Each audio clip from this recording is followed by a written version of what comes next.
I popped an edible and watched this documentary called Educated by an Octopus. It was the best thing ever. Today? Yesterday. Yesterday. I was like mesmerized. That's too funny. Young and dumb. For the cum. Yes.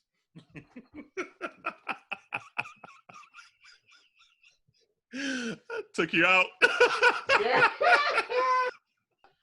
The images that popped in my head, Vince, I said, oh, wait, what?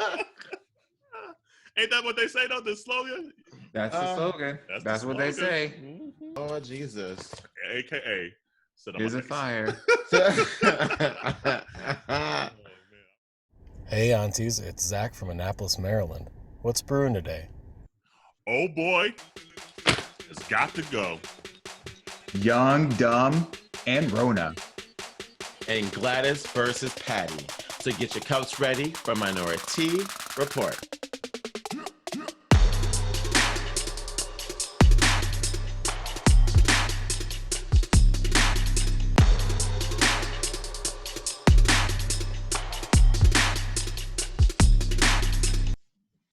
Well, hello, ladies. Hey, hello. How are y'all? Doing well, and yourself? Oh, what was this wave? Help me. Hey, we did it! That's definitely some like Zoom etiquette. Okay, that was Hey right. guys, hi. Hey guys, how are you? You know how like Carell's here. Carell's on. Right. You know how like it like gives you the little green box that shows who's speaking, and a lot of people don't even know that. But you just pop on, and then you don't know where on the other person's screen you're gonna show up. Right. So you just kind of like do something and bring some attention to the fact that a new box. That was that. It's like, oh, Jill, you got a new haircut. Oh, it looks good. It looks good, Jill. But like, Alex, move your camera up. Alex, move your camera up. Yesterday, actually, that's funny you say that. Yesterday we were on a call, and this one lady, she was driving somewhere. Like you could tell when she was answering responses, and then she accidentally clicked her video screen on Teams, and you just see her as a black lady. You just see her driving and all this stuff. And I like wanted to like yell out, but like, "Oh girl, you got your camera on." But then like after like 2 minutes, she finally realized she was like, "Oh shit." I was like, "Oh man, that's like them lives where like they have it on themselves, but then from the majority of the live, like it's just a regular person's live, not like a versus or whatever, but like a regular person's live, they'll just be talking, and then you'll be literally looking at the ceiling because they're holding their phone like upwards, and it's just like for like 20 minutes you're talking to them, but you're looking at the ceiling. It's like, okay, come on now, that's too funny. You know. But man, you were in Napa, right? San Fran area. Yeah, we went down to San Fran for How was that? Biz's birthday. It was good. I mean, again, we're in the pandemic, so we went down and we was just sightseeing. We weren't hanging out with people. We didn't meet up with any. We met up with one friend, and that was it the whole entire time. Other than that, we kept to ourselves. We did a lot of driving and sightseeing. We put 1,000 miles in on our rental car. Up. You did. And the 4 days that we were there. So, what was your favorite site? We drove into I think the Golden Gate National Park where Highway 1 is. And so that's the Pacifica where you can see the coastal, the ocean on the cliffs and stuff like that. It was a gorgeous, gorgeous view. When we got there, the fog was thick, and you couldn't even see at the bottom of the cliff that we were standing on. But after 20 minutes of being there, you could start seeing the ocean. Yeah. It was crazy to see how the fog just travels and whatnot. But that and going to Napa, we felt kind of bougie, Swirling your little wine glass. Okay, first off, for the community, if y'all don't know, I'm not a wine drinker. She's Auntie Hennessy for a reason. Okay, I like to get straight to the point when I'm drinking, and so I really don't know much about wine outside of box wine And Slap the especially bag. some friends. Yes, I slap the bag. You know, you right. You right. That's a Midwest shit. It is. It is. So yeah, so we went to this winery called 1111. Okay. And apparently, like for Napa County and Sonoma County, wineries can only seat no more than 24 people a day. And so when we went in the beginning of the day, so we were like the first people there, and it was just Fizz and I and the guy that was giving us our wine tour, and it was really awesome. The wine was amazing. We ended up buying like $150 worth of wine. We were like, that's how they get you. They do. And like they don't market it, like they don't sell in stores or anything like that. So it's just, word of mouth, going on their website or buying from their winery. Yeah. But it was really good. It was really cute, and it was a great gift. He enjoyed his time. And, was that both you guys? Both your first times there? At a winery, yeah, absolutely. Or like in San Fran area, the whole area? No, we've been to San Fran before. Yeah, we've been to San Fran before. But this was our first time, like, going just us and being on our time. Like, normally we've stayed with friends. And so it's like, they've always had plans as far as, we're going to do this, we're going to do this, we're going to do this. And then, like, kind of squeezing in here and there what we want to do. But this time we planned everything. Well, we didn't plan actually anything. We just kind of woke up and go, and we did whatever we wanted to. Which was actually really fun. Did you go to the naked beach? We did go to the nude beach. Okay, now. Yeah, we went to the question Baker is, Beach. did you drop the drawers? Oh, you didn't drop the draws? No, Oh, she didn't my drop the goodness. draws. You gotta drop the draws at the nude beach, girl. Girl. Have you been to the nude beach, Dewan? Or a nude beach? Yes. Did you drop the draws? Yes. Exactly. Look, if y'all not watching on YouTube, y'all have to see that. Yes. Yes. When he said to Mary J. Blige, yes. Yes. The only, I went to San Diego, me and Rashad and Eric. Eric was living out there at the time. He's now living in New York, but Rashad and I flew out there to spend some time with him, and we ended up going out to Black's Beach, and that's a clothing optional beach or whatever. And that was I think the only time that I'd have been to a nude beach that I didn't do the nude thing, because I'm there with my duties. And, right, it's like, okay, we don't need to be looking at each other's twigs and berries. Like, no. Yeah, like I've gone a couple times in Florida, in like Fort Lauderdale, or I guess a little south of Fort Lauderdale, whatever that area is. And then in Hawaii, when we went last year, there was a nude beach, like gay beach or whatever. Gotta drop trout, it's just like, bloop, big, hey girl. But the nude gay beaches are something different than just regular nude beaches, though. That's true too. There's a lot of people like walking around with like full on erections. Like, see, I haven't seen like the full on erections every time I've gone. I want to see it. I'm like, let me see. Go to Black Beach. Go to Black Beach in San Diego. You will see everything. Well, then I need to go. Hey, San Diego crew, you know who you are. Next time I'm out there. Hey, there was none of that at Baker's Beach. I mean, there were tons of people naked, but I mean, like it was such a diverse beach. Like I wouldn't even say it was a gay nude beach. I think it was just a nude beach, and everybody was just naked if they wanted to be. So that was actually really cool. I mean, I've been to nude beaches before. I've just never got naked. I don't know, like I wear a Speedo. I'm like, I feel like I'm already naked. I don't need to take off anything more. Like I'm just like. There's something a little freeing though about it is just letting it all out. Natural. Yeah, it's true. Like I had never gone before Corey, and Corey's like, "Let's go." I was like, okay. Like I never really had thought about it. That is not surprising. Not at all. Not at all. Not in the least.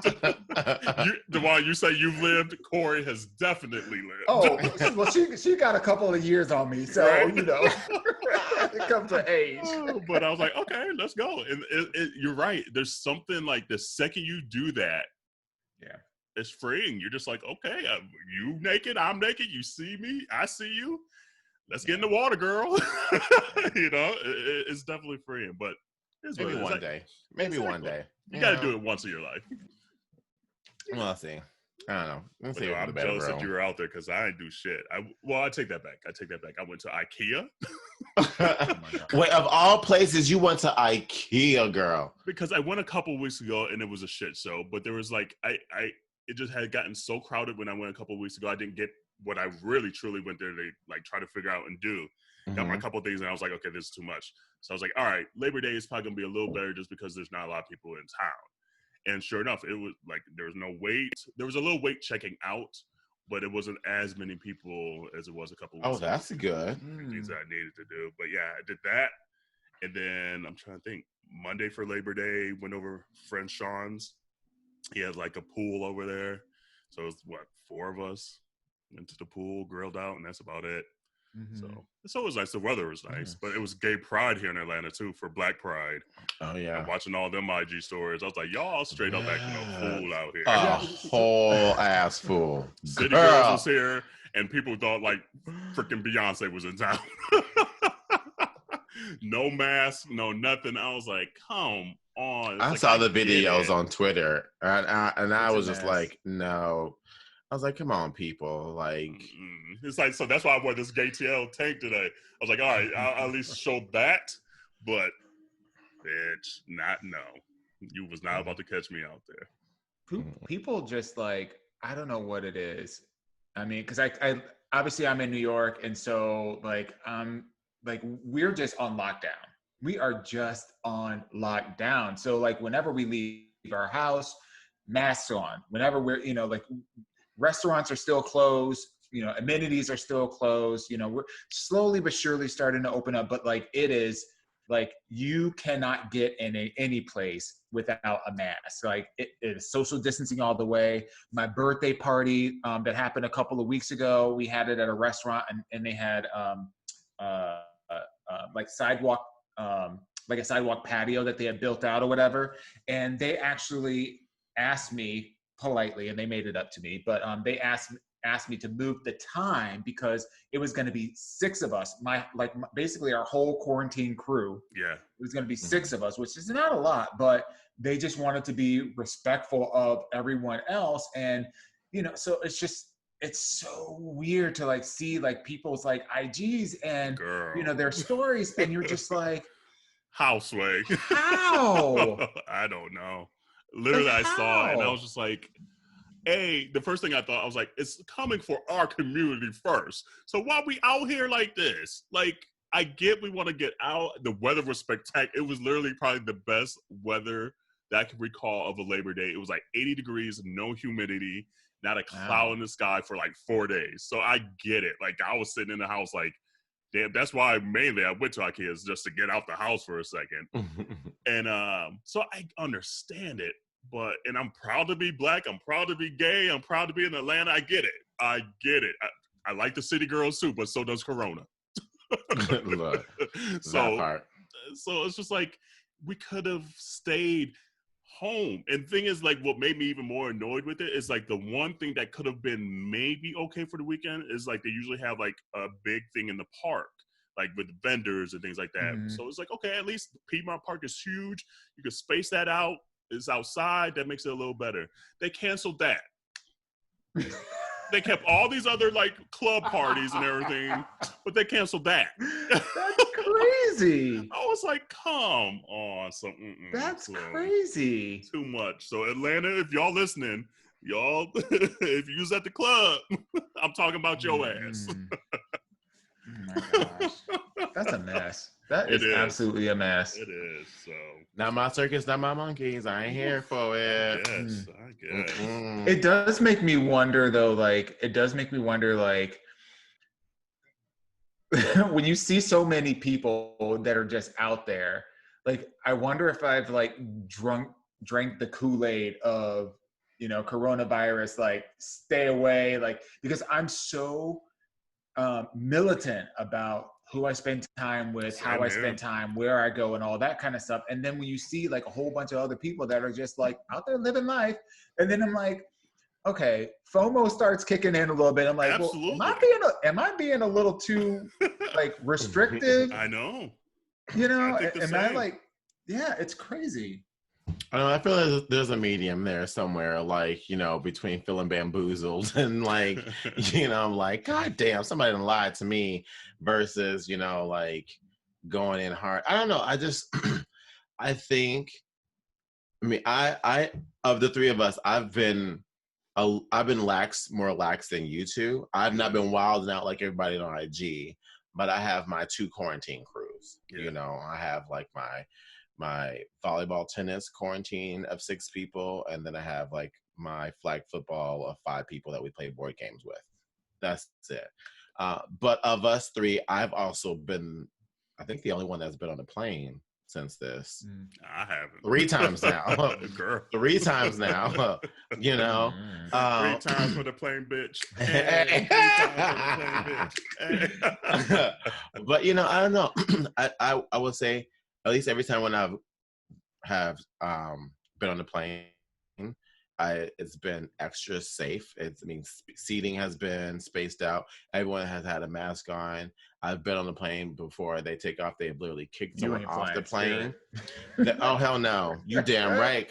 My spirit can't take spirit. Spirit Airlines, they don't give a... They sure don't. They'll have people hanging onto the sides of the wings of the plane if they try. That's right. Okay. Right. That's where your seat is, sir. That's where you're going to be at. Your seat out there. Out there. That's funny.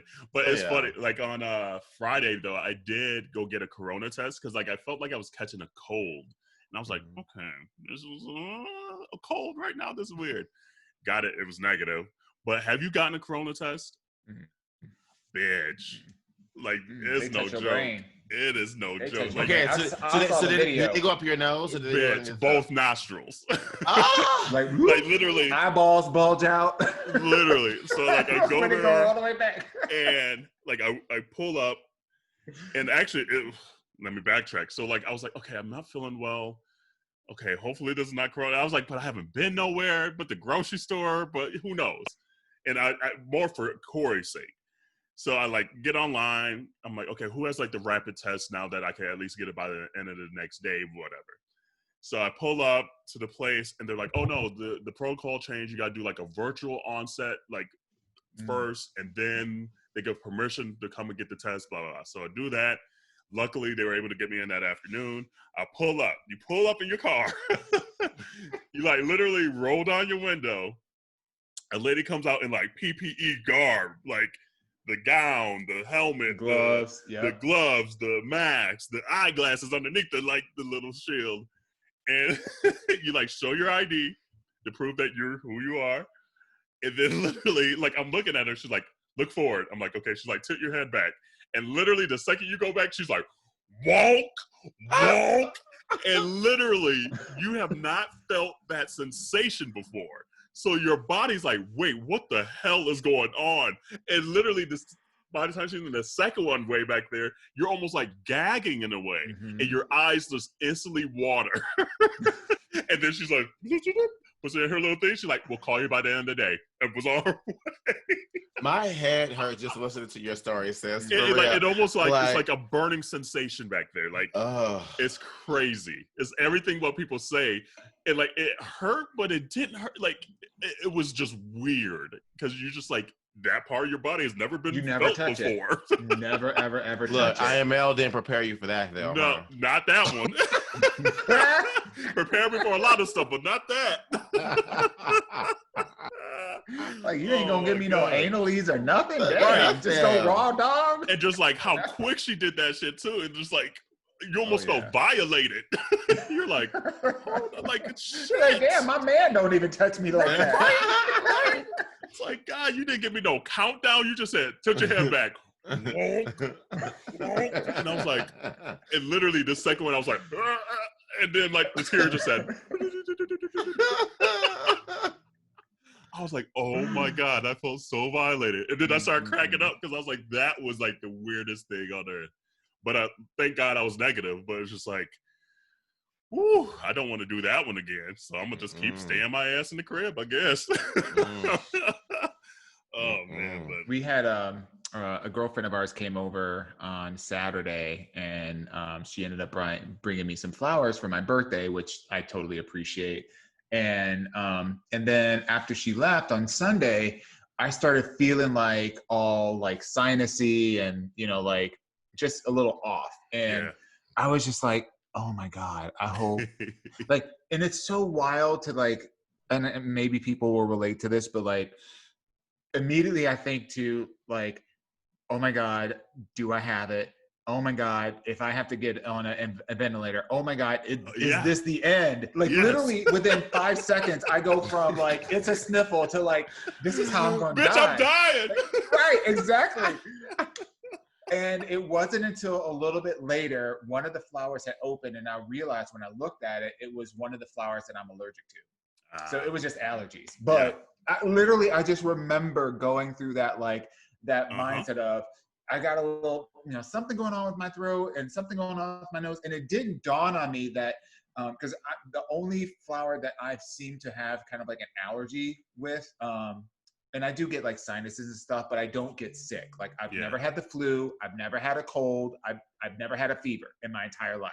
So like, I don't just get sick, but I will have like allergic reactions to things. And I'm allergic to tiger lilies. And that's a pretty flower. I love tiger lilies. It's a pretty flower. You know, it's the white one, not the orange one. It's the white one. And it smells really beautiful or whatever, but something between either the pollen or the flavor or the smell or whatever just fucks my systems up. And I hadn't had a tiger lily in my vicinity in probably 15 years because, you know, she ain't playing that.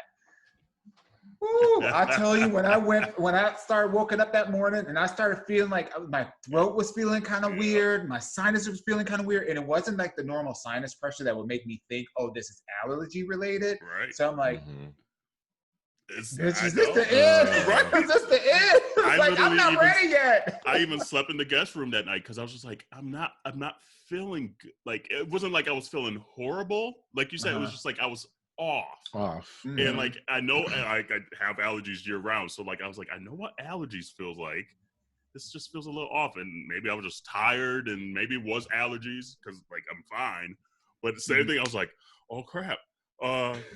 Okay, let me at least sleep in the guest room so I'm not like breathing on Corey. Like, I was like, can I get in there? It was crazy. My allergies are going off right now.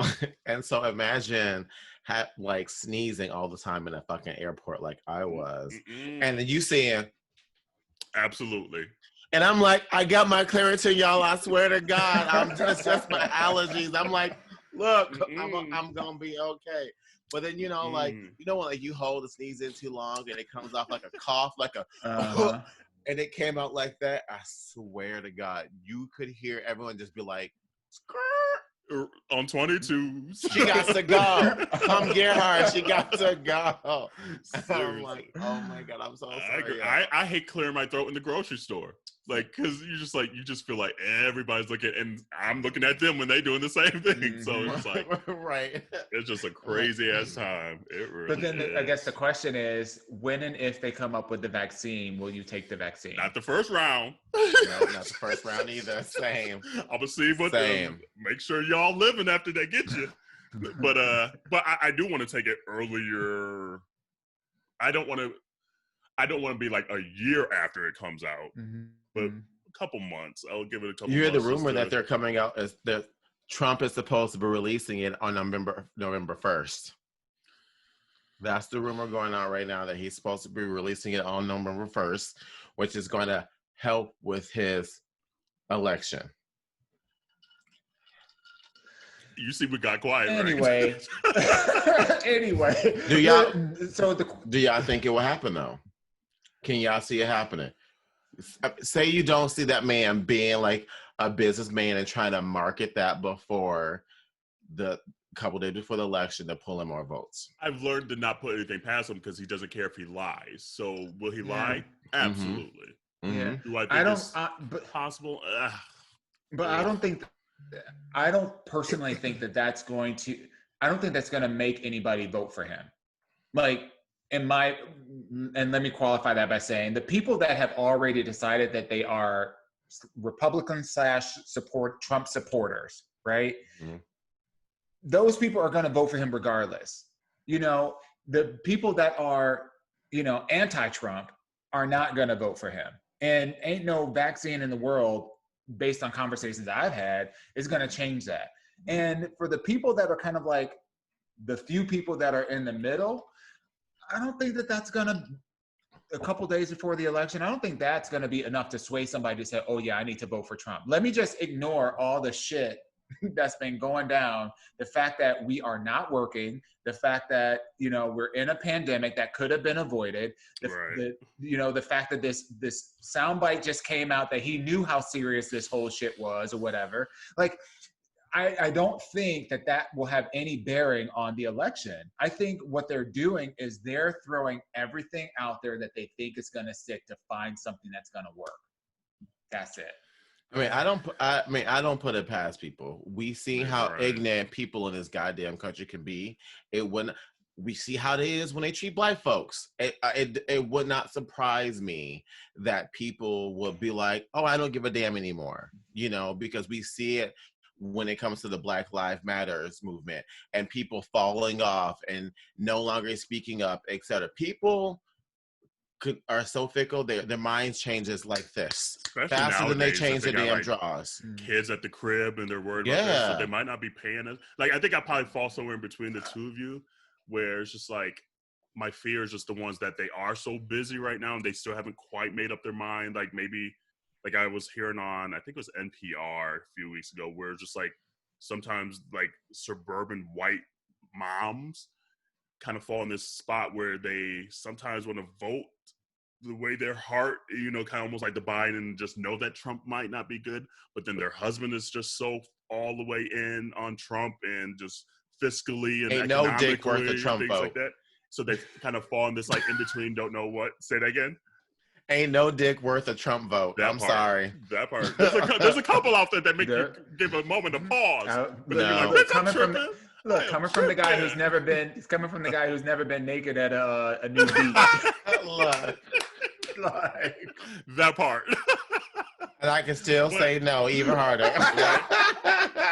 But I feel that's my fear, is just like that would be their justification. Be like, oh, he came out with this vaccination early. Okay, I'm for sure voting for him now because, oh, he saved the day. Hurrah. That gives me the justification that I need, even though they know still morally is not correct. So that's my only fear. I don't disagree with you. I just feel like those people that say they're on the fence are really not on the fence. Like in my heart of hearts, they're saying that to your face, but when they get behind that voting booth, they say like, Trump, the Trump. Exactly. Dude, the hump the Trump. Dude, the hump the Trump. Vote for me, baby. Dude, the hump the Trump. Hey, fat girl, are you ticklish? But so that for me, like, it just goes back to that whole idea. Like, I think the media plays up this concept that there are all these like swing voters that are in there, and I just don't think that that's really true. Especially when it comes to him, like it's hard for people to admit that they like him in person. Out of any candidate ever, they just know how bad it looks upon them. So they'll probably tell you, like you're saying, anything we want to kind of hear. That's why I'm scared of these polls. They keep on coming out with these poll numbers. Yeah. I'm like, A, didn't we see 2016? B, they're not going to tell you to your face that they are going to vote for him unless they're really like this really passionate human being. The ones that are kind of wishy-washy that we think in our mind, they're not going to tell you that because they know the perception of it. Well, and maybe it's not that they're going to vote for Trump. Maybe it's just they won't vote at all, which is what we really saw in 2016. That part too. Yeah. So that I feel really bad. I have fear. a lot of sympathy for Republicans because there are, you know, Republicans that aren't Tea Party, that aren't, you know, these like extreme right-wing conservatives, and aren't, you know, Trump thumping, you know, like whatevers. But there are people that are just like, I've been a part of this party for my entire life. I've grown up this way or whatever. And I feel bad that the representation that they have is to, you know, to toe the party line and vote for somebody that they just don't agree with. Like, that's a tough, that would be like if on the Democratic side, we voted, somehow Flavor Flav, got the nomination and we had to like vote for him. And he was like, just as bad on the Democratic side as Trump is, on the Republican side. It's conflicting. I feel bad for those folks, but make no mistake. I am like any other election but this one. Yeah. I usually am any other time, like if it was Bush or McCain and things McCain or Mitt Romney, like, yeah. It's just solely this human being for me that I don't feel bad for you. Like, if you decide to go that route, that tells me, it's starting to tell me way more about you. I don't care. Republican all day, cool. Any other time in history of this country, I get it. Yeah, and in 2016 time, I think the difference is between now and the first time is now we know definitively what he is capable of in the office because he's shown you. Whereas before there was like the rhetoric the first time it was just like the morality, and then now it's like and that's the thing too. The rhetoric was at that time. The rhetoric was just give him a chance. You don't know. That was the rhetoric. That was being pushed out there. No, but I mean, again, that was them trying to excuse their moral decisions, though, like, or their lack of morals, and trying to justify voting for this man. Like the rest of us knew this. Like we all knew just how garbage this man was going to be. And then he proved us wrong then some, but even topping that. It wasn't that people didn't know. It was just that they were trying to justify and make excuses for them trying to stay loyal to their party. Because they thought it was going to help them a lot of times monetarily. It literally, either monetarily, like the two big things, either monetary, like fiscal, financial, or abortion. And those are two, like, such... I don't even know what word to use. Such like polarizing. They're polarizing. Very polarizing, and like you dig your heels in on that. Trump could tell you all day that I'm not going to kill babies, and that's all that matters to them. Even if he doesn't truly mean what he is saying. And so that's the part that, like, issue voters. Exactly, and so it's just like, for me, any other time. Yes, I get the differences sometimes between Republicans and Democrats and independents and Tea Party, this and that. But I've become so singular this go-round because he is not good for the country. He's not good for anybody. Like anybody. Except himself. Yes. And he's proved it. And that's the hard thing sometimes with me. It's just like, wow, he's even proved it to the diehards of him that he doesn't care about them, that he's just saying what they need to hear. And that's the part that is like almost like it's infuriating, but it's all just sad that it's just like, wow, you don't know you've been had. Yeah. And it's it's so hard. The unfortunate thing about it is finally the political machine that is behind him has a person. I struggle saying that word because right. But they have a person who, for all intents and purposes, no matter what he says, people will still back him. And if you think about all the things that he says, if any other candidate, president, nominee, political person, said or acted or had a past like he has, they would, who was the guy? I think his name was James Dean, or whatever. He was a Democratic candidate. Dean? Was it Mike Dean? All he did was yeah, and then he was out. Like, we're going to North Carolina. We're going to Virginia. We're going to Georgia. Yeah, and then it was a wrap. Killed his whole fucking career. Killed his career. That's true. But if you look at what 45 has said, done, and how he's behaved in such a reprehensible way, from a marketing perspective, if you have someone who, in the public's eyes, no matter how base, demoralizing, he made fun of people with disabilities and talk derogatory towards women and like incited violence and people are still impassioned behind him. Yeah. From a marketing perspective, from a political perspective, that's gold. Because that means you can push all your greedy little plans through because you have somebody that's taking your attention off of all the policies and appointments and all the shit that's supporting their agenda. Yeah. That's gold. So, we just got to get them out. Please vote. If you haven't registered to vote, please register to vote. Fill out your census form. Yeah. Subscribe, by the way, too. Yeah. But your census is due at the end of the month. Yeah. So. And I saw a judge is trying to postpone that movement, saying that it's like unlawful for Trump to try to stop it. So at the end of the day, September 30th, as far as we know, is the end. So please fill that out. And voting day is October 15th, not November 3rd. If you can mail in vote, October 15th is the and take it down to the place. Give it to physically. Give it to Felicia and Bertha and Bessie and I don't know, whoever. Give it to them because it's so huge. Like just even the Supreme Court stuff. It's a lot. It's a lot. Yeah. But we kind of got into this early. But before we go any further, we just want to say thank you, Zach, for today's intro. Thanks, Zach. Yeah. And keep posting them shirtless pics, boo. Zach's a warrior, though. He be out there like. He do. I love it. I'm here for it. I be resharing his stuff too, and I'm like, oh yes, and him and I be going back and forth, like getting people in comments. That's the difference between an ally and an accomplice.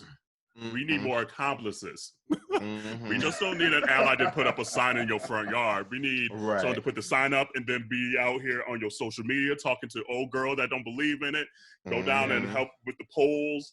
We need, that's what we need. We need people that have actions. So move past this allyship and get to accomplish that part. That part. You can say all you want, but if you ain't doing anything to back it up, you ain't doing nothing really. Yeah. So anyway, guess we just preaching today.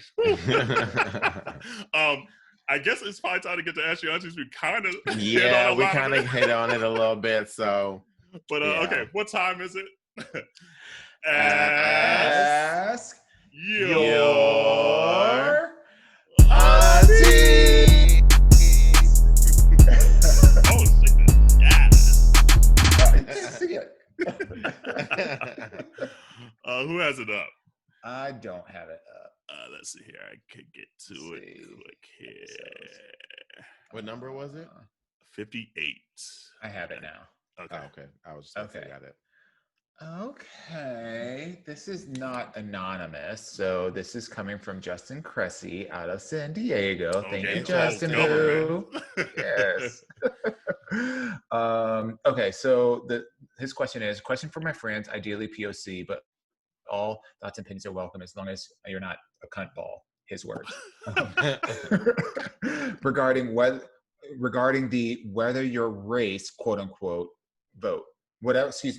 Regarding the whatever your waist, quote. Good Lord.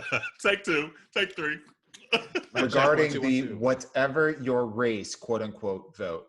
I've seen a lot of posts about, quote, oh, so-and-so can't win without the black vote, or so-and-so can't win without the Latinx vote. And I want to know your thoughts on clumping an entire race of people together as an entire voting block behind one candidate. I certainly don't follow the quote unquote gay vote, but I've also heard that, and I find it ludicrous. I also recognize that sexual orientation is much different than race, and a lot of times they're intersectional. With that said, I want your thoughts on the insert race vote here. I think it matters, and I think it matters because we matter, and so much of what this country's foundations have been built on didn't include our opinions and what we want and our needs. And so I feel like if a person is not being aware of those needs, then then it's going to hurt them, and they should also not be the person that's be running our country. Do I think it's going to be like an end all to whether or not a person wins or not? No, I don't think so. Because we all know, like, all Black people don't vote for one person. All Latin people don't vote for one person, you know? So it's safe to say that even though I may not vote for someone, that doesn't mean that another Black man won't be voting for, you know, that person. So I don't think it's really a whole community of people voting for someone. A majority, yes, but the majority, I don't think will make or break a person's elections or whether or not they win. What do you think, Kerel? I kind of think of it in two regards. The first side of me kind of just looks almost like the data side, just saying, historically, the Black vote kind of has been lumped together, and specifically within the Democratic Party. But then the other side of me kind of thinks of it as almost specifically this particular election, and kind of what I just said is just like, I hope they lump me into something this go round, because I feel like looking at some of the RNC stuff, they specifically chose Black people on the same kind of narrative, like, oh, all Blacks don't vote for Democrats and all Blacks da-da-da-da kind of thing. However, this go round is simply because we don't like Trump. So lump me if you want to. Going forward, yes, it kind of sucks that you get lumped, because I think the narrative is that for history, that Blacks are notoriously, and Latins and Black and brown communities are more notoriously Democratic and vote the Democratic ticket. Should it be that way going forward after this one? Maybe not. And like, I know, like, a few episodes ago, I think it was Dewan was mentioning, maybe we start our own party and things like that. However, I feel like this go round, we got to get past this. Yes. Like, I'm just so one goal at a time. It's literally my only goal is to get old boy out. So if that constitutes me being lumped into this race thing or this gay thing, and this solely because it's Democratic, so be it. I don't care. I honestly don't. I think going forward, though, we definitely, whatever party you align with, need to make sure that they are actually doing what you think they are supposed to be doing for you. I think a lot of times what's happened is a lot of people say, oh, well, what did Obama do? He was a Democrat. What he do for the Black people? And it's like, okay, then what did Republicans do? Nobody done shit for nobody, like for us at all on either side. So I'm gonna at least look for maybe one that did 51% compared to the 49%, you know, on the other side, or at least get out there and be vocal to make sure they're hearing what we really need for the community and making sure there's follow-up and things like that. So yes, it's like, I get the whole data of a lot of times they say that certain races or certain sexual orientations vote for certain things and lump you, and we can't win without that vote. Historically, data side, it actually kind of shows that, especially like the Black women. The Black woman vote, like, if you don't get them, historically speaking. Well, that's because Black men are locked up. Oh, and that's a whole nother topic, girl. Damn, That's a whole punch, nother topic. Bears punch me right in my throat. I said, oh. That was like, it's facts. It honestly Right. is. Historically speaking, they've locked up so many of our Black men that, historically speaking, it has Always had left. been to be the Black woman that's holding down the vote for everyone, and especially since they're not letting a lot of people that get released to vote after they're released and they paid their dues and things. So that's a whole nother probably podcast episode. But yeah, for me this go round, like I said, I'd lump me wherever you want to lump me, as long as not for old boy. I don't give a damn this go round. Talk to me again in like after November when we get Biden elected and things like that. Then I could kind of regroup my thought process. But solely lump me where you want. That's anti-old boy. yeah. And community, that's the gospel truth. That's okay? the gospel truth. I do feel like this is a question about semantics. Like, it's a language question, because what I'm excited about this time around is the focus specifically on the importance of the Black vote. because, you have so many people within our community that have historically not exercised that right. And quite frankly, where this has come from is because statistically, when you look back to presidential campaigns, and they break it down by, location and age and of course race, when you look at the Black vote, you see that when Black people turn out, predominantly turning out for the Democratic Party that community did for, as our community, did for Obama both times around, you see a much different result. And when you compare what happened between 45 and Hillary, you saw a significant dip in specifically the Black community voter turnout. Yeah. So, I'm remiss at this kind of like notion that like all Black people vote the same, because I don't think that's what people are saying about this at all. And I also, I'm also kind of the mindset, like, as you're talking with other Black people, listen, at the end of the day, I'm encouraging people to exercise their right to vote.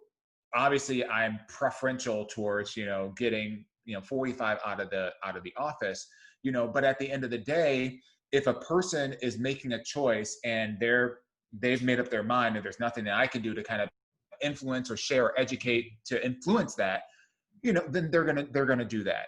And so from all Black people kind of like lumping them into a group, there is statistical data that supports predominantly when the majority of Black people vote, they're voting Democratic. And so the need is for people to get out and vote. Right. And I think this is unearthed is we've got voter suppression live and underway today. So it's now more important than ever for us to be talking about how can we ensure that people that want to vote can have the ability to exercise their right, which is what we were just talking about right before this. And the other part of it too, like the intersectionality of it. I mean, for us, we're gay men and we're gay Black men. So intersectionality, we had no choice in the matter, it's who we are. And I think a lot of times it just literally comes to who we feel will at least support our communities. And historically, I guess maybe important. Democrats show it a little more. I don't know if that's true or right. I don't have the data to support that, but at least we've been sold and marketed that they do. But going forward, I think we need to at least make sure that we demand follow up and follow through, I think that's the part. A lot of times we get sold this and marketed this. 4 years go by, you're like, oh shit, they said they were going to do this, but they didn't do this. Well, they didn't. And it's a vicious cycle that we just continue to, or we allow to continue to happen, honestly. Excuse me. I just hope this whole movement the last 4 years has awakened a lot of people to the point where, wow, I got to be more diligent, and it's going to be a lot of work, honestly. Everyone's plates are already full.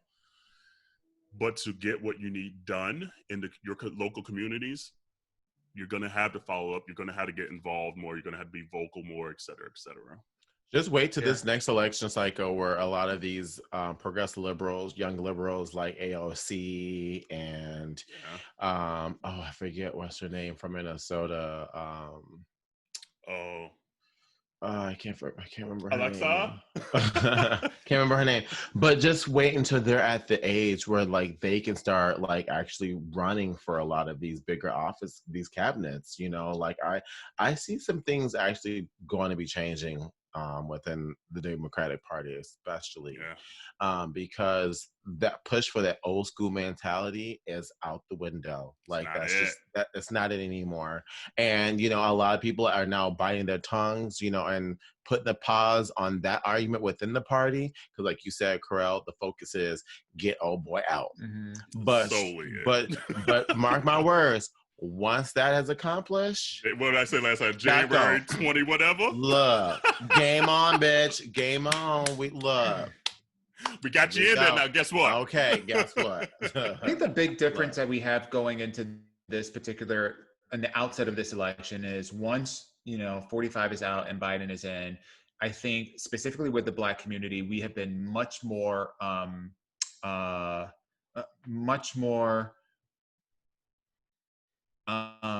trying to think of the word. I'll just say articulate. That's not the word that I'm looking for, but we have clearly defined the policies that we want to have changed. Right. So when we talk about, systemic racism, up until this point, we've just been saying, we need equality, we need our lives better, and da, da, da, da, da, or you've heard rhetoric around like reparations, but when every politician like Bernie Sanders asked, well, what do you mean by reparations? Like, because he was asked in a debate, do you believe that Black people should have reparations? And he goes, well, then what are the reparations that you're recommending? And we're like, and I thought that was, right. And I think that was really smart, like instead of just saying, yeah, I just support it, which is basically like a boilerplate statement to placate Black people, I thought was a really intelligent way to respond to that. It's like, we as a community need to articulate what specifically we want to have done. It's just like if you, work for, a big supermarket and you have grievances, you don't go on strike without defining what you want done, and I think so far up until this point, we've, kind of like have voiced our grievances and we've, said that we're frustrated. We don't like the way that this is happening, but we haven't defined specifically what it is that we want. I think part of that was Biden, if you're listening to us, you need to select a Black vice president, woman. And that happened. So I think beyond that, what we're starting to see is us getting more crystallized around what are the things that we want as it relates to our investment in Black communities, our investment in small Black in Black-owned businesses, our ability for folks to move into trade, our ability to lighten the load when it comes to student loan debt as it relates to higher education, further investments in the arts and sciences and other programmings within impoverished communities that give these individuals, our community, an opportunity to see above and beyond, like being a basketball player or a rapper, so we're clearer, I think, going into this election and coming out of this election around what specifically from a policy perspective, from a systemic racism perspective, even as you get into the judicial system in terms of like, you've got folks that are sitting in jail for 25 years for, selling literally a gram of cannabis, but then you have white people that are out there doing the same goddamn thing and cooking with that shit on their Instagram, living the life. Yeah. Right. So like, I feel like the tide is a little bit different in this term, because coming off of the heels of getting old boy out, we got an agenda that we need to accomplish. And absolutely. And the conversation we've been having is that Democratic Party, if you can't pull this shit through, the conversation that the Black community is having, as we talk about as a whole, we out. We out. It's a Blexit. It's a Blexit. It's a we out. Blexit. It's a Blexit. Yes. We out.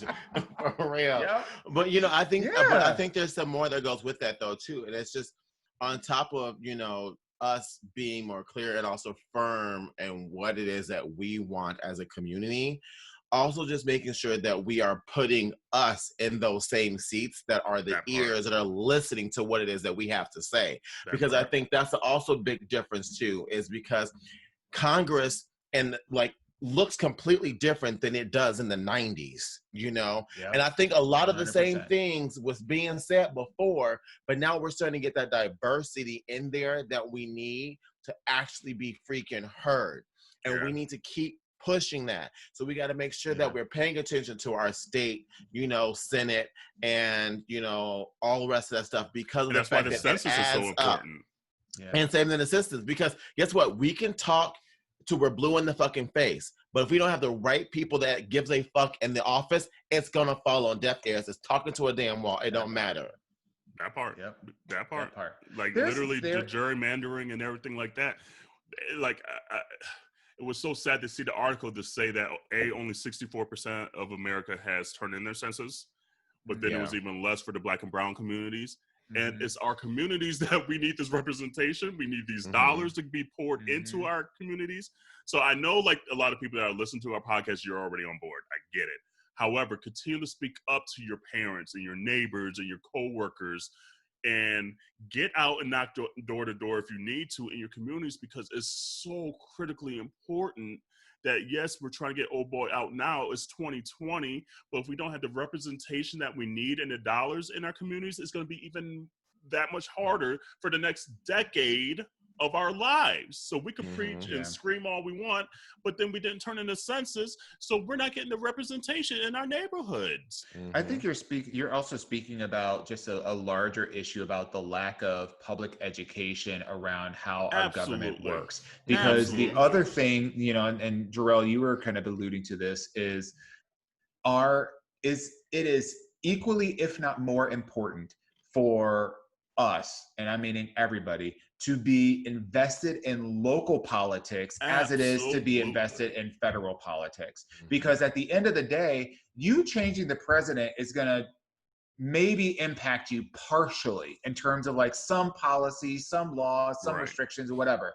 But the things that are going to impact you the most in terms of like your taxes and your zoning and your you know, sheriffs, the amenities in your cops in your neighborhood, like all of that stuff are all driven locally. So like people like get pumped up every 4 years, but this is like an every year kind of conversation. And we're just, unfortunately, we're missing like that education. We're like for all of us, we're missing the education. Like, what can we do you think, to get this communication I think out there needs to be nonprofits that are set up, and this should be part of the you know, like the Democratic Party or the party's responsibility to use some of their capital to do education. Because guess what? We're not teaching this in our schools. And that's where it needs to start. That's where it needs to start. But like, think about it. When you first learned about civics, you were in what, 4th grade? 5th grade? No. And you really don't. Later than that.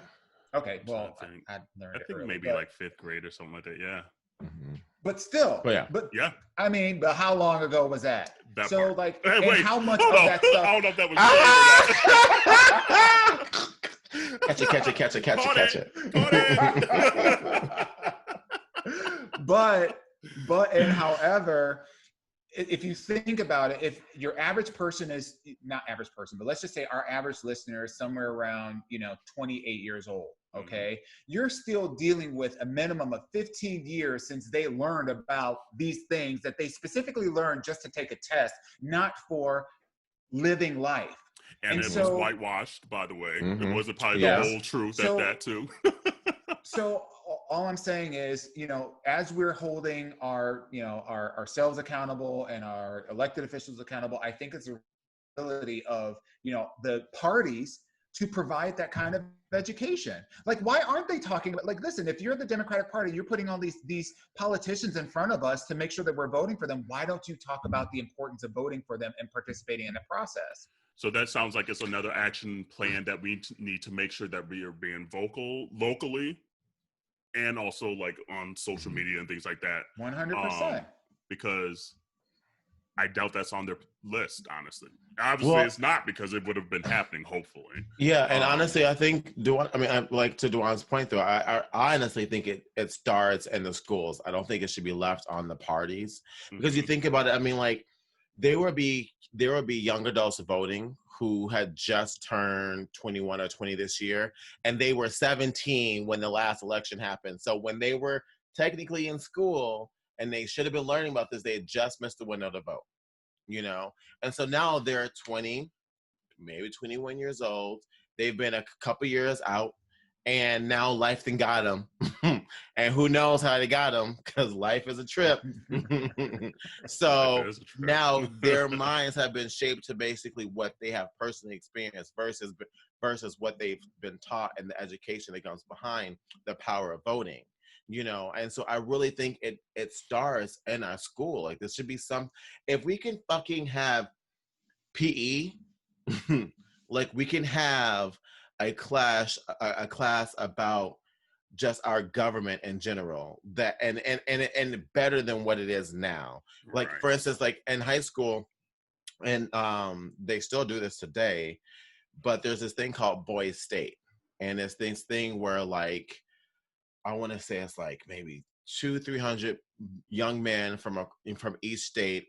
They meet together in the summertime for like 2 or 3 weeks, and you basically you have to apply for it. You're selected, and you basically kind of go through the government system. Like you have a county, you have your county elections, then you have your state elections, and then you have your people who run for like House and Senate, and you got your person that runs for the president, and you have debates, you know, on each level.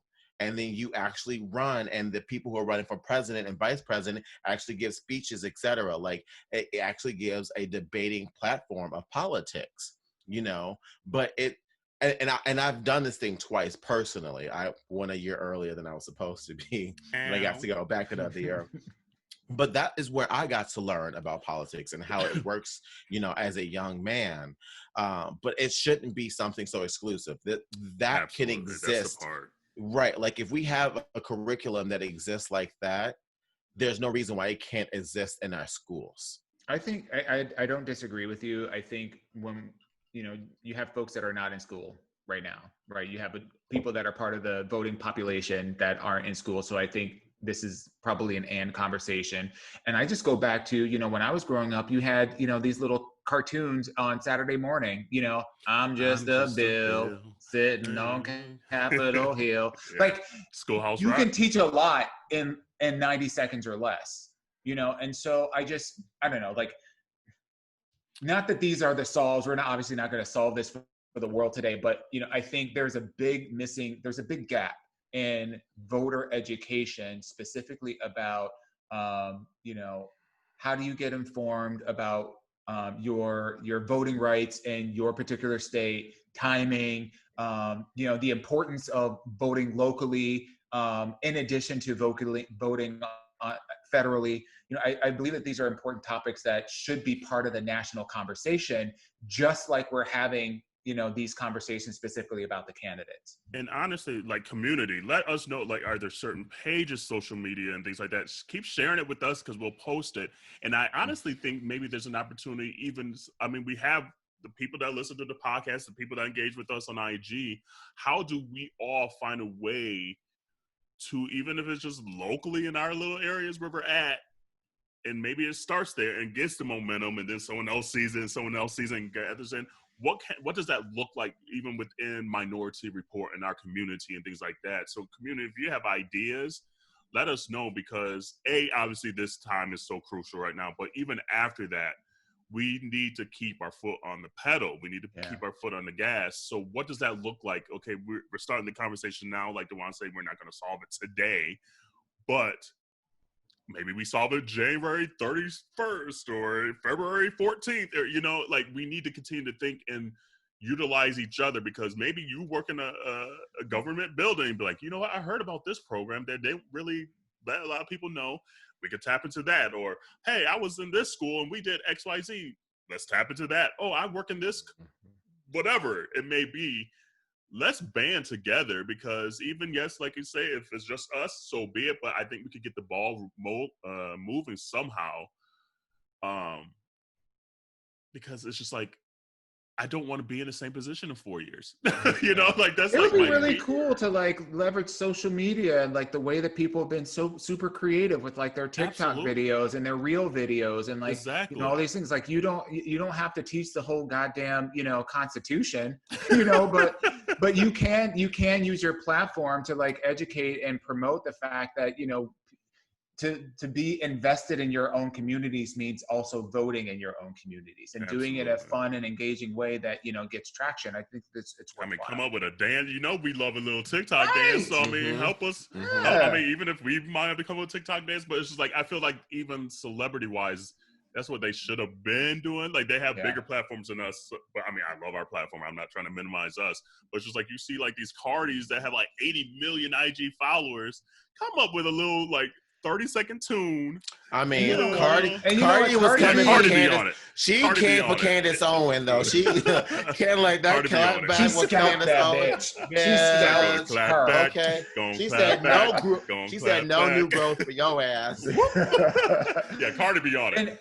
And Cardi B does, like, for somebody who's doing it right, like she's Right. using her platform in a way to really promote, and she's doing it in a very, like, she Yeah, does she's a lot doing of it things in a very very genuine authentic way way to to her. her. You know, she's not trying to be Oprah. You know, she's not trying to be Gail, Bernie, but you know, she's not trying to. No, she like You know, Bernie. right. Like, that episode with Bernie or the IG with Bernie, she was eating a freaking mango. Right. I was like, Cardi, I adore you. That is so real. But And I anyway, hope- like we kind of went off on tangent. Thank you for that question, Justin. By the way. Yes. Thank you. But yeah, clearly, I mean, this is kind of a political episode. It's just so critical. We're getting so close.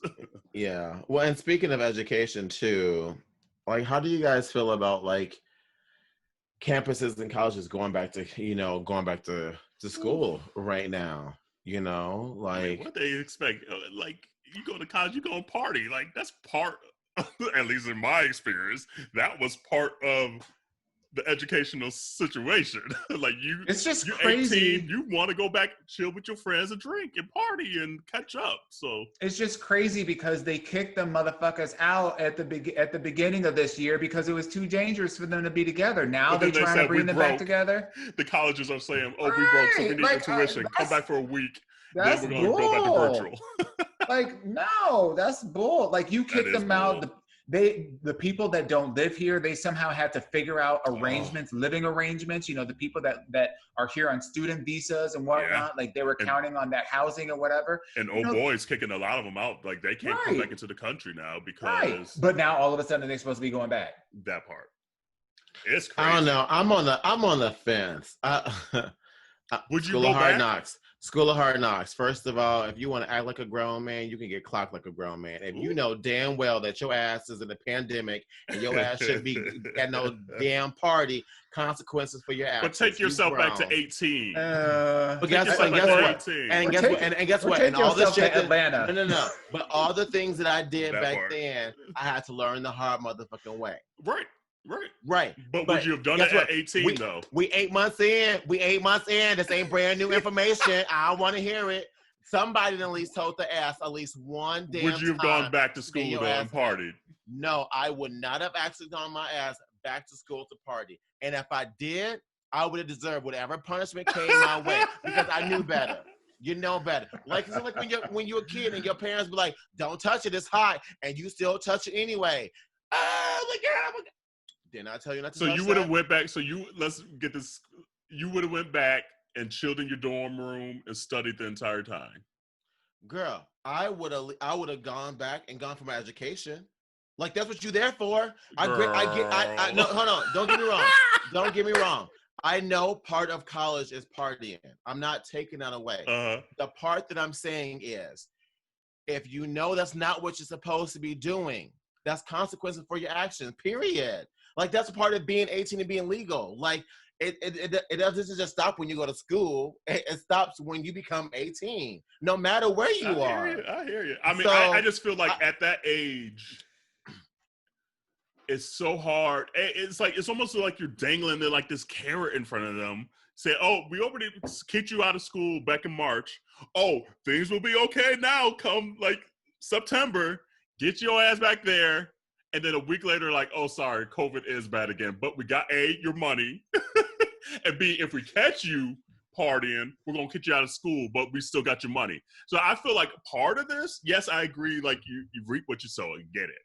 But part of this should be the onus on these universities. The only reason they brought them back is a lot of the college football ain't there, so they ain't getting that revenue. So they knew they had to get these students back in for at least a week or two so they could at least get that tuition check and get another at least 6 months of dollars within the school. That's the only reason. They knew what they were doing. They knew. I don't disagree with that one part. Like I agree that was a setup. And they knew these kids were going to play partying. Like it's a whole setup.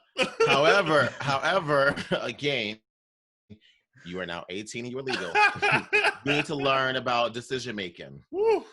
I think it needs to be an and we need to hold everybody accountable because you shouldn't have brought these kids back. Yes, you shouldn't have brought these kids back. Correct, and. It's like you knew better than that. Yeah. And then finding them or threatening to kick them out of university because they were being exactly what you did when you were in college. No, and honestly, I think I personally am a fan on everything still needs to be social distant learning. Like that's where I stand on that. Like just so we are clear, like there should be no in-person like learning.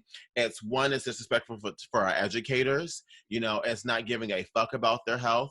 Two, it's not giving sanitation crew that work at the schools. That too. Like it's giving nothing about the students. Like it's just disrespectful. Everything should be social distant learning at this point, as far as I'm concerned, no matter what level of education it is.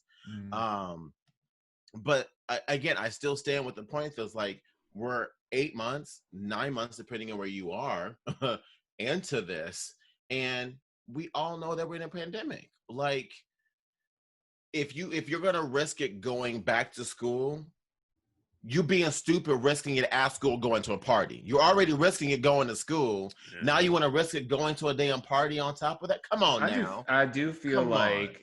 You know, like 18, 19, 20-year-olds will risk it all for a hamburger. They will risk it all. Like, you know what I mean? Like, if I go back to like who was an Arby's 5 for 5 I was at 18 years old, the beef? Like I'm picturing like I didn't have a graduation, I didn't have a prom. You know, I get to go to school, so I get to go for a week. I'm finally about to live that college life or whatever. Yeah. I'm going to get there. There's all kinds of like honeys and whatever.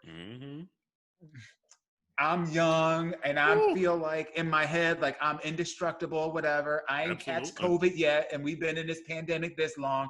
I'm not going to catch it. I see all my friends out there doing there's all this stuff out there that feeds into like, you know, these young, not yet quite mature minds that they are not equipped to make an informed decision about their own health.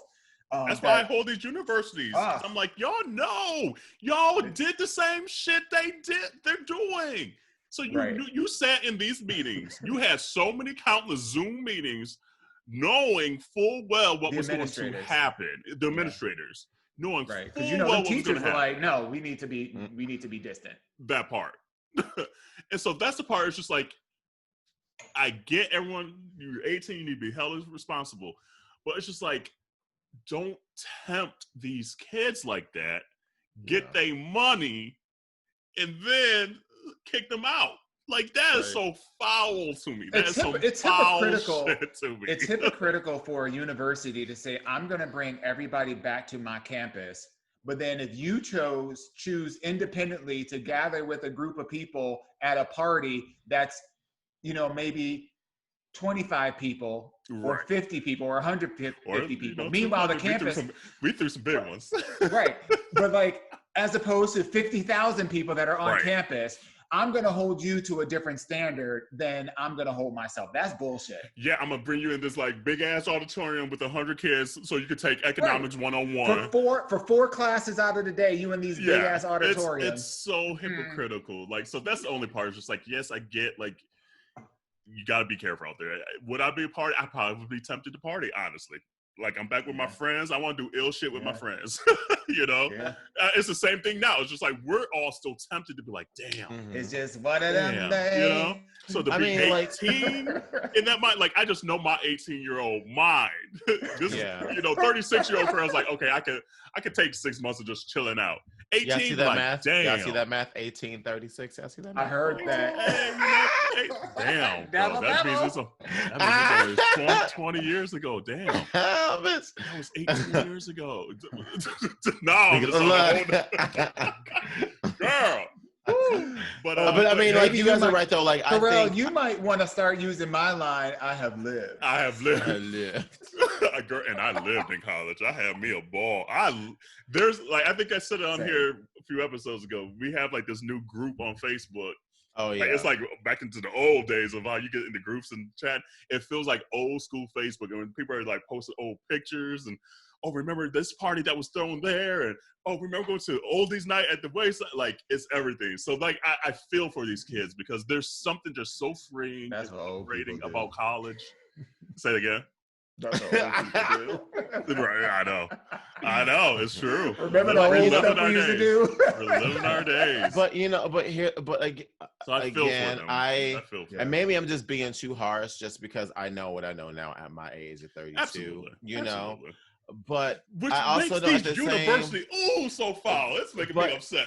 But I can't help but say this though, like when we were 18 and we were going through those things though, like we didn't have this. We didn't have to think about this. Like this is now part of life. And it's just and to be honest, it's just unexcusable on either whether you're at the university or the kids partying. Before school ended, we heard about tons of COVID parties that were happening in universities where they were literally throwing parties to see who can catch COVID. Yeah, you know, right. Like so like it's not like any of this is new. Right. Like this stuff is on the news, and everyone should have taken this into factor, including. And I agree a little bit more now. I want to be less harsher on the kids, but.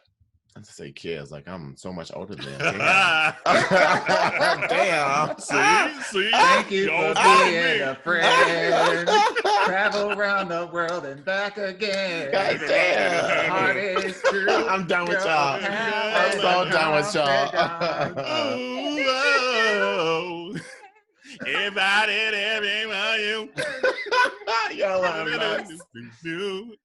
But I agree with you, Kerel. I think I'm more so mad at the universities, but I feel that I can't be too lenient on the young adults. Right. I mean, it's like you gotta learn. Now. You have to learn. Yeah. You gotta be responsible. And to your point, Jerrell, like let's not mistake the fact that you have a lot of parents out there that are like, oh, this coronavirus thing is not a thing. I shouldn't have to be wearing a mask. I shouldn't have to be like, they're all about their personal, like, like their own personal liberties.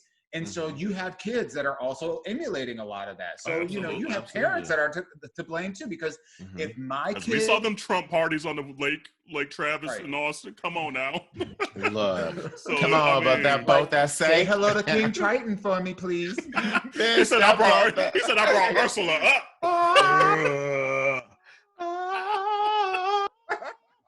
I just want to be part of your world. Where you cut those things? Oh yeah, feet. Yes, no big deal. I sink more. Oh man, so shout out to your college kid. Like if you're in college, listen to the podcast. We feel for you. I know. Yeah, we do. I know because I enjoyed me some college. I sure did. Just be smart, kind of like how we're doing. Have a college quarantine crew. Have like your, have your 5 or 6 people. And that's the thing. Dorms. Like you already rooming with 4 or 5, 6 people, anyways. Like just turn up with y'all. Like Ooh, that's the part. Ooh, not everybody got along with their roommates. That's true. Ooh. My roommate the first year I was in college. Oh my God. Really? Thank God I got along with all of mine. I got along with mine subsequent to that, but like my freshman year roommate, it was like very bizarre. And he like disappeared like literally through the midway of the school year. He like completely disappeared. His stuff was still there, but like he never showed back up to class. Like he literally disappeared. Wow. It was weird. Fire up chips, baby. Chip and Waz all day that's here. Quantico shit, girl. Man, but yeah. But them college days. Yeah. I'm so glad that I went to Kent State. Why didn't I realize you went to Kent State? Yeah, I went to Kent State, fashion design program at Kent State University. I'm trying to think. Wow, I don't think I ever knew that. And but Kent State is only their main campus. I went to their main campus. I didn't go to like an auxiliary campus. Right. But it was only like 45 minutes away highway driving from my home. So like it was close enough that I can go home whenever I wanted. But I just wanted, I've still got like college debt that I'm paying off. But like, but I just wanted that experience of living out from under my parents' roof, outside of Maple Heights, Ohio, to like live in the dorms and have that whole kind of like college experience. And I'm so grateful that I had that opportunity. It's the best. It really is. You learn so much about yourself, and it's just great. And that's why, like, I just feel sometimes just like, how do we get to like such division? Because like, luckily, at least for me at Central, I didn't really encounter during that phase, and maybe I just surrounded myself with people that I just enjoyed. I don't know, but I feel like during that time, you're just so open to everything. And like the diversity of everything was awesome. Mm-hmm. To be now at 36 and you're just seeing like all this division, it's just like, golly, there was something just so simple and maybe idyllic about college, university.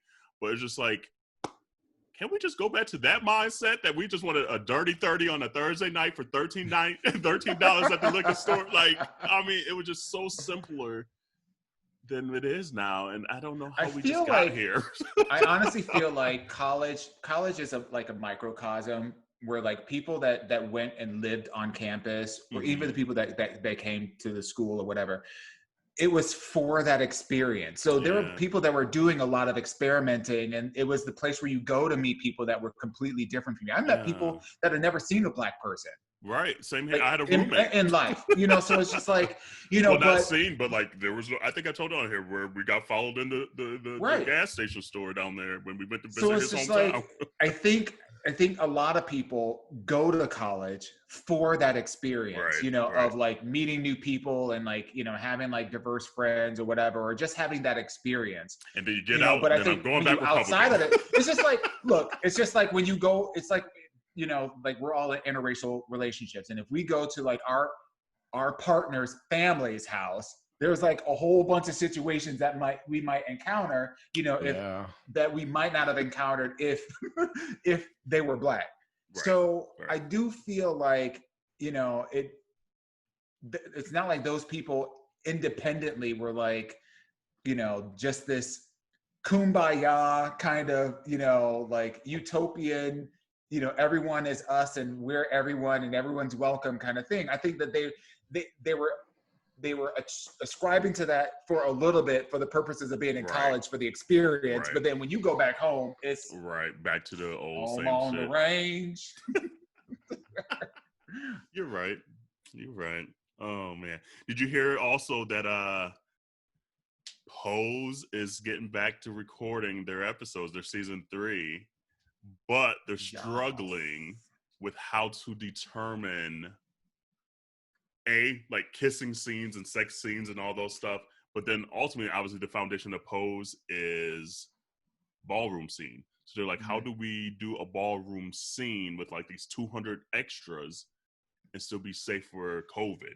So even like colleges are having these issues. Hollywood is having the same issues. Mm-hmm. So if you saw season 3 without a ballroom scene, would you feel a kind of way? Even though you know the COVID situation? As long as it don't look like Legendary, that season finale. I still haven't even watched it. That was a mess.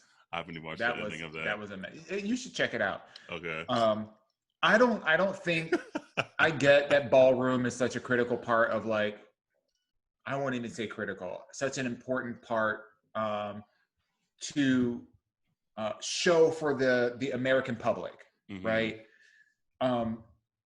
I would be more curious as to like, where were they taking the storylines? Because in my view, the way that things ended, like in season 2, could have been the series, like the whole thing finale. Like in my mind, it was like everything was kind of wrapped up. Yes, there were some storylines that were still kind of like, oh, where's Poppy and what's her name? Angel. I was gonna say Ariel, but I knew that wasn't right. But like, where their relationship gonna go and da da da da. But like, I feel like what else is for them to explore going into season 3? You know, that because I felt like they were getting further and further away from the ballroom scenes, even in season 2. It was more about their lives and, you know, like what's going on with them personally and like, you know, like interacting the world around them versus being centered in the ballroom scene. Yeah, I don't know. Like I kind of agree with you. And maybe if they found a way to maybe have one day where they were able to film a couple of the scenes and then kind of intersperse it here and there, and it's like, yeah, okay, maybe they're able to see more of the relationship of Blanca and the relationship of whomever, but still, I feel like the ballroom needs to be in there somewhere. Yeah. I don't know how to do it though. I'm glad that's not my battle because that would be stressful. How do you write the hell the rest of the season now? Especially after you already probably started filming. I think they filmed the first 3 episodes. So it's just and it does depend on like what year they place it because between season 1 and season 2, they had some years that passed. So if they push it a little bit further, then they could essentially kind of intimate that because of HIV and AIDS, because last season there was a lot of like deaths and things like that, maybe there was just so much devastation within the, you know, that community that it's not as sparse, you know, like, you know, Billy can get up there and be like, you know, I'm so glad to see, you know, what the number of people that came out to see us. I know our numbers have been dwindling and it's been hard on all of it. Like, I could see that kind of dialogue happening. So then it helps the audience not feel like, oh, this is because of COVID, but it's like, damn, you know, they're really showing the reality of what, you know, how HIV and AIDS has devastated the trans and Black and Latinx community. Like, that's a way to do that. So hopefully they write it. I don't know. I agree with both of you guys. I think I'll lean a little bit more with Kerel, though. I think ballroom has to be in the show. Like, I feel like that was what captivated. But I think what Dewan is alluding to, that I think the writing needs to finally be able to stand on its own without ballroom. But they got Dewan's best friend, Ryan Murphy, so I don't know if that's possible. He's gonna be throwing some ghosts, some goblins, some, you know, some fucking Jurassic Parks and shit. He didn't brought what's her face back 15 times. She didn't pop it up in cars. Angelica Ross. Candy came back. Like, damn. He's like, Candy, you back again? Yeah. He gonna bring fucking Angela Bassett's role from one of the witches scenarios from American Horror Story. Madame LaRue or whatever she was called. Bring her in. Hashtag blame Ryan Murphy. That's funny. Oh man. I would like to see, to your point, Kerel, though, I would like to see more investment in like the romantic lives. I want to see some heartbreaks. I would love to see like some romances budding. Like, I would love to see some turmoil in a relationship that you know, Angel and Poppy have. Like, I would love to see them dive into like those relationships a little bit more, because I felt like that relationship that Angel had with white dude in the first season, that was some good writing. Like, I agree. The turmoil with that was really good. So that was the best writing of the first season. I agree. I agree. Everything. Yeah. But yeah, I mean, if they're already saying though that it's going to be hard for them to write sex scenes and kissing scenes, I don't know. Like, and obviously all of Hollywood's kind of going through this right now. I know. I'm just saying, why? I mean, like, if you already going to be in the same damn shot, you might as well get in there. Okay. Hold on. That's the same with college then. If you're there, you might as well go to a party. First of all, the difference is you going there to work. You going there to work. You going to work. You're not going to college to party. That's not like, how you're supposed to be doing. I'm already in this auditorium with 200 other motherfuckers. I might as well go to a party too. Walk around. Right. Bing, bing, bing, bing, bing, bing, bing. God damn. Right. opportunity. If you listen to last week's episode as well, we were like Miss Cleo predicting some shit. We predicted that I guess we didn't predict. We just said we really wanted like a Gladys and Patti moment. Yeah. And yesterday, after this recording, obviously, so yesterday Gladys and Patti had their little moment, and I can't wait to watch that. So we'll see how that goes down. And then also we were talking about how I don't really fuck with Novak, and then old boy done karate chopped a chick in the in the throat with a ball. I was like, see there, right when you think you're about to get on board with Novak, he does some shit like that. And that's why I don't fuck with him. But to be fair though, it was unintentional. It was unintentional. It was unintentional. To be fair, the right thing happened. He should have been disqualified. Absolutely. Blank.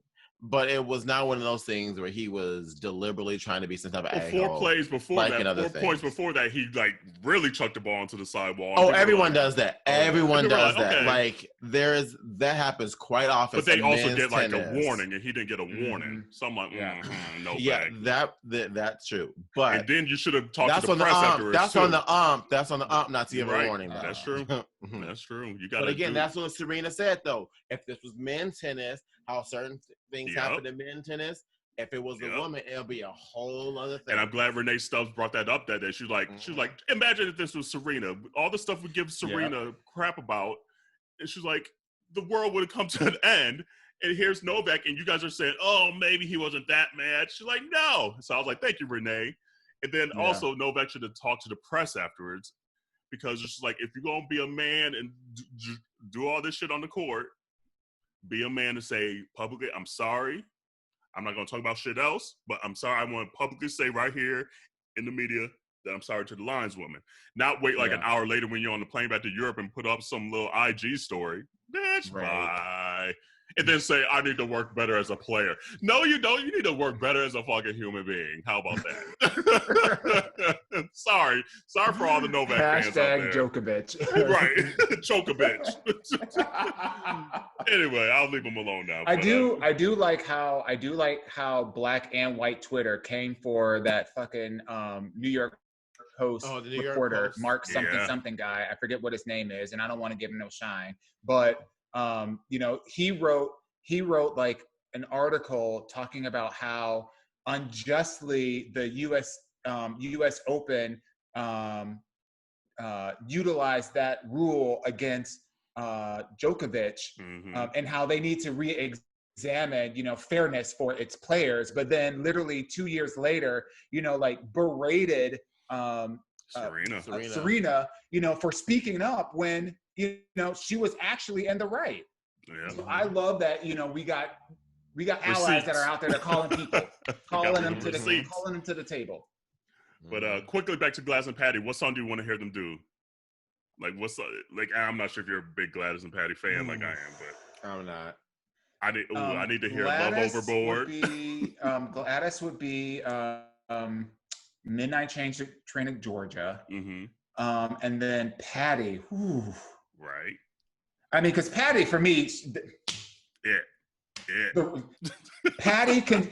Remember when Patti sang the fucking ABCs on Sesame Street? Yes. Do you remember that? B. She blew the hell out of that song. Oh yeah. So and she can sing anything. Anything. Where's my background singers? Let's see. That's what I need. I don't know. What do you say? I gotta think about that. I need to hear Love Overboard by Gladys. Love Overboard. And then for Patti, man.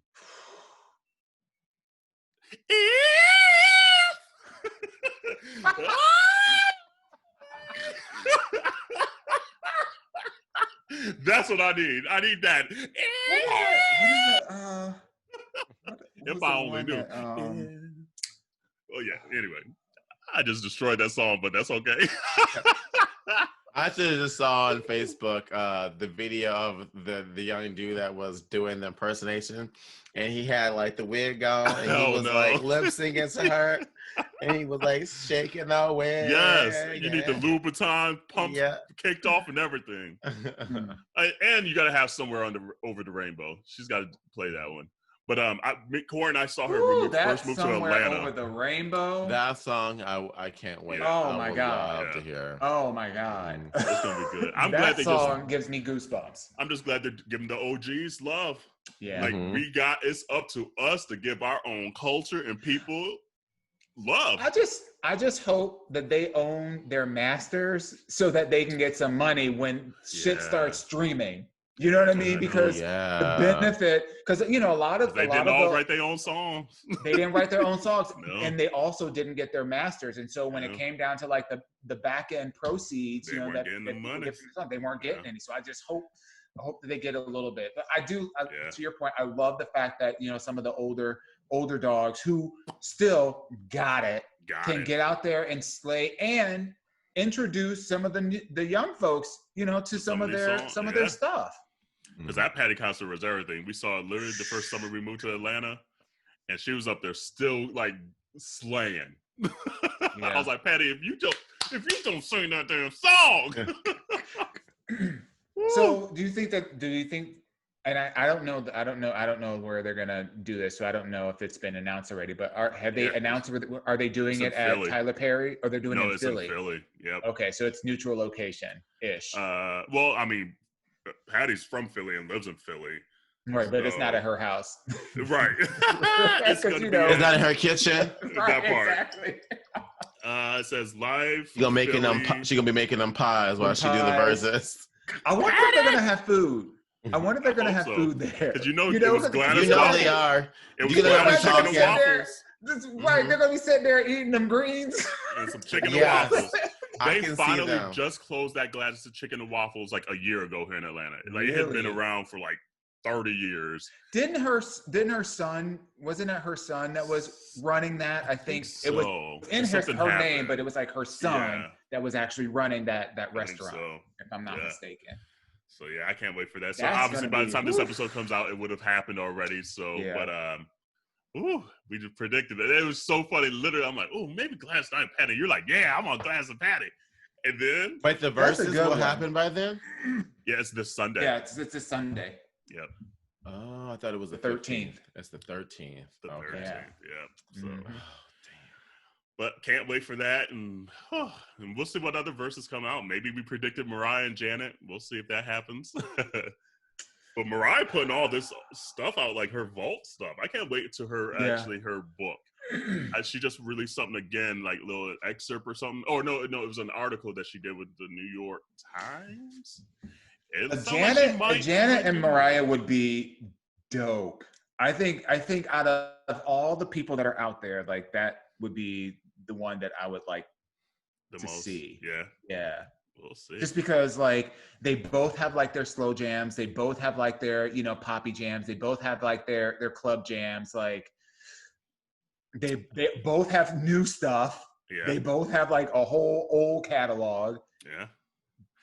The only other one that I would think would be huge against Janet would maybe be a Madonna, just since they were so pop. Both of them were just so big in that pop. Mariah was massive in pop world too.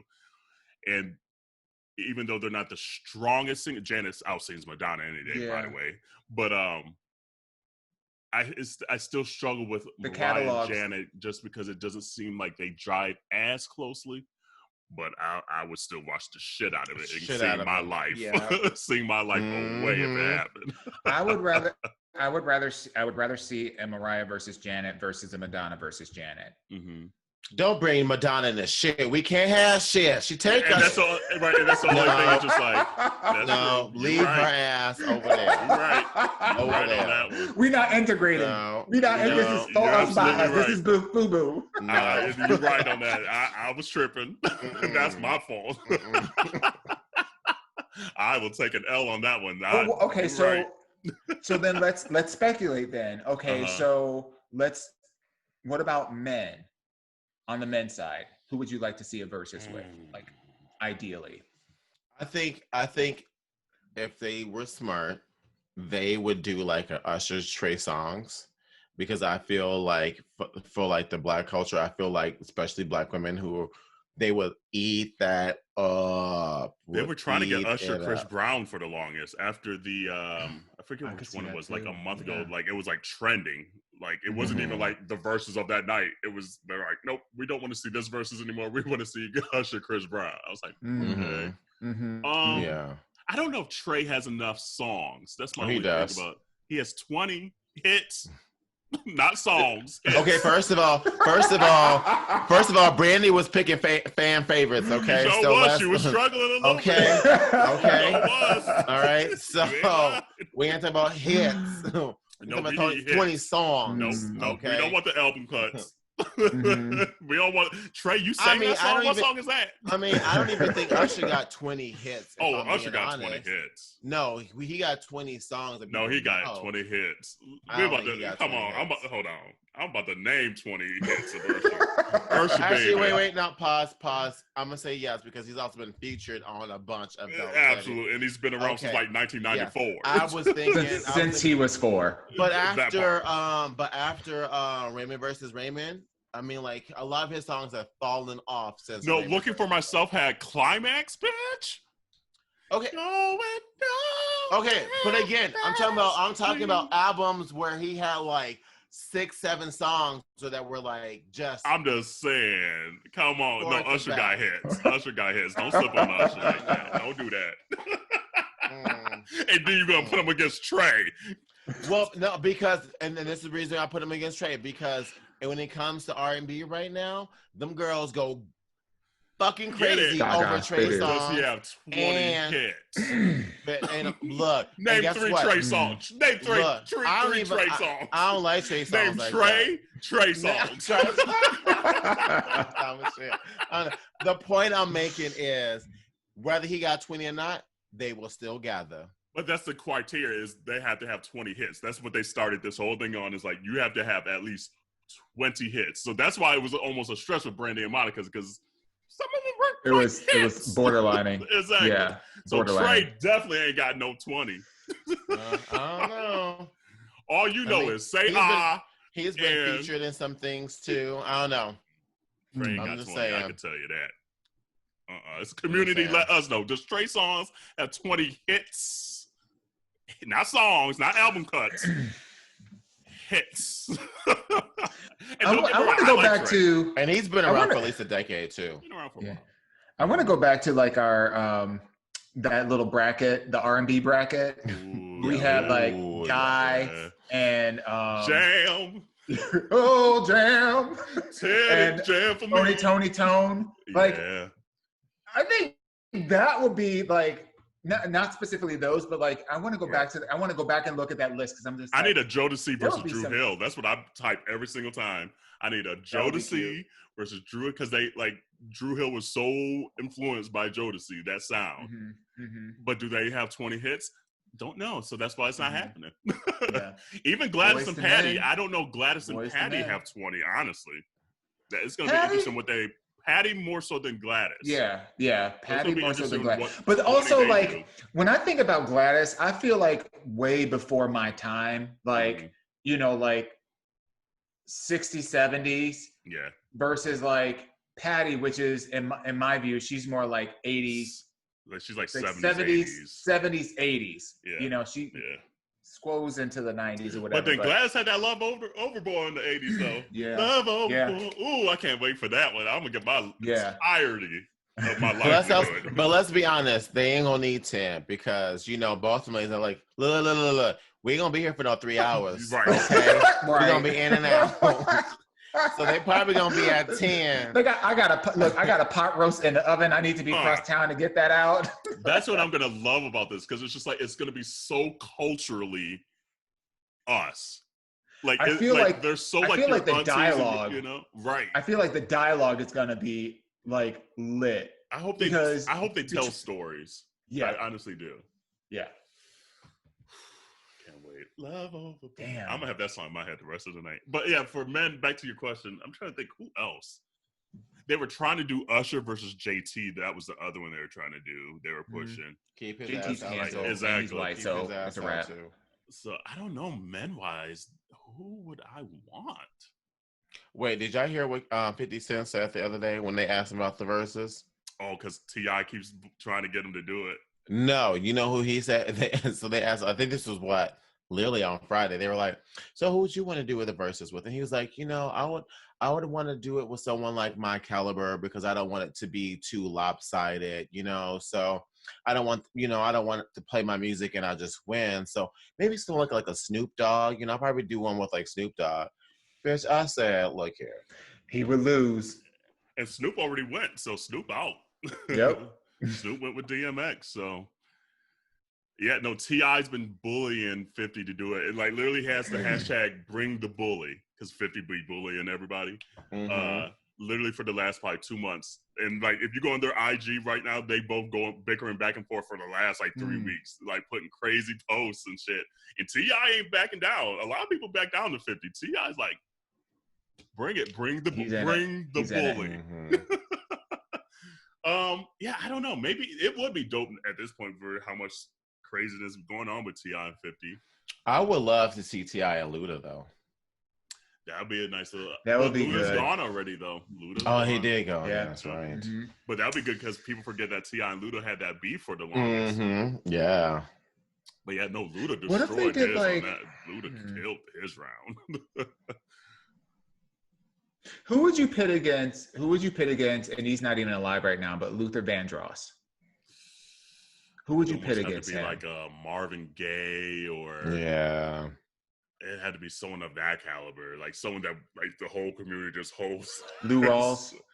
No, even though I like Lou Rawls, I love Lou Rawls. Corey just played a Lou Rawls song tonight, and it's such an old black name. It's such it's such a Sanford and Son kind of name. Like it is so old, but I love the sound of his voice, and like I love his entire his albums. I literally listen to. I'll put them on just play them straight and. Corey just played a Lou Rawls song tonight, and I was like, "Damn, I haven't listened to Lou Rawls in so long." And he has a lot of hits. Yeah, Lou Rawls slept on. But yeah, it has to be. But he doesn't have that same kind of voice that Luther has. Like it's not as powerful as Luther. Lou had like you would need somebody that had deep voice. You would need to have somebody that has this like the same caliber of power and intensity, because like Lou Rawls is more like mellow, chill, like cocktail in a hand, brown juice in a hand, or whatever. Came from that like Frank Sinatra world. Yes. Yeah. For y'all that don't know. Yeah, it's got to be like almost like a Marvin or Hathaway, someone like that, like Donny Hathaway. It's got to be on that level. Like you can't, but Luther, I mean, you can't sleep on them Luther hits. Who went between a Luther and a Patti? Ooh, that would have been a good one too. Damn. Ooh, who would I pick? Luther or Patti? Because, I mean, when you talk about stage presence, intensity, songs, connectivity to the Black culture, they are like... Wow. Luther or Patti? I've never even thought about that question in my life. I don't have an answer. Like, I feel so... I feel bad saying either one. Okay, let's come back. Let's pick this one up next week. Yeah, we'll pick that one up. Community, we'll ask you too. Luther or Patti? I mean, think about that. Like, because right now I think I still got Patti over Gladys personally. I'm for sure Patti over Gladys. Damn, but Patti versus those two. I'm gonna have to sleep on it. I don't know. But anyway, community, let us know. And I think that's it for next week. And then community, we got a couple more surprises coming up for you. And so yeah, subscribe, download, share, tell your friends, vote, register to vote, fill your census. Wash your hands, right. Your legs, your teeth, your eyeballs. Check your mental, check your... isn't it September is also is it Suicide Prevention Month? Is it? I don't know. Yes. Okay. So yes, check your mental for too. sure. So yeah. Well, either way, we need it. We need to check our mental and check on the mentals of others. I agree. And yeah, I think that's it. And we'll see you next week. Have a good week, Bye, y'all. Love overboard. I'm stuck on that Luther versus Patti right now. I don't know. I honestly don't know. That is like the tea. Like my initial like reaction was like Luther, but then I was like, no. But then I was like Patti, and I was like, no. I don't know. And what's tough is like I keep going back and forth between like their recorded stuff and like their live stuff. Yeah.